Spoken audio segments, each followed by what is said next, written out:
तुम्हाला माहिती आहे का? अवघे 1.5 दिवस शाळेत गेलेला एक मुलगा पुढे आपल्या लेखणीनं सामाजिक क्रांतीची मशाल पेटवणारा लोकशाहीर बनला. तो लोकशाहीर म्हणजे अण्णाभाऊ साठे. 1 ऑगस्ट 1920 सांगली जिल्ह्यातील वाळवा तालुक्यातील वाटेगाव येथे त्यांचा जन्म झाला. अत्यंत गरीब मातंग कुटुंबात जन्मलेल्या या बालकाच्या वाट्याला बालपणापासूनच दारिद्र्य, भूक आणि जातीभेदाचे चटके आले. जाती व्यवस्थेच्या चटक्यांनी त्यांचं शालेय शिक्षण अवघ्या 1.5 दिवसात संपवलं. पण संघर्षानं त्यांना अशी शिकवण दिली की पुढे त्यांच्या लेखणीनं लाखो लोकांच्या मनात क्रांतीची ज्योत पेटवली. 1932 साली ते वडिलांसोबत मुंबईत आले. कोळसे वेचणं, फेरीवाल्यांचे गाठोडे उचलणं, गिरणीत झाडू मारणं, पोटासाठी मिळेल ते काम त्यांनी केले.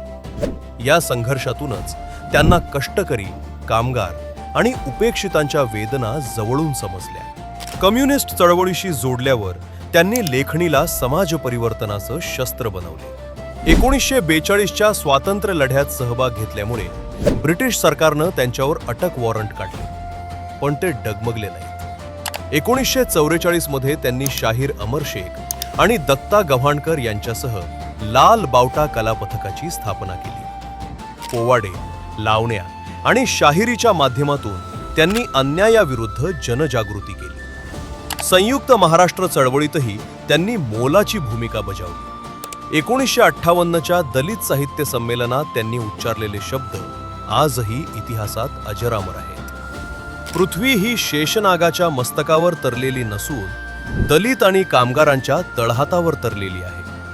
फकीरा, वारणेचा वाघ, माकडीचा माळ, चिरानगरची भूतं यांसारख्या साहित्य कृतींमधून त्यांनी संघर्ष, स्वाभिमान आणि सामाजिक न्यायाचा इतिहास लिहिला. 18 जुलै 1969 रोजी ते काळाच्या पडद्याआड गेले. पण त्यांचे विचार आजही समाजाला नवी दिशा देत आहेत. असे महान लोकशाहीर अण्णाभाऊ साठे यांना स्मृतिदिनानिमित्त विनम्र अभिवादन.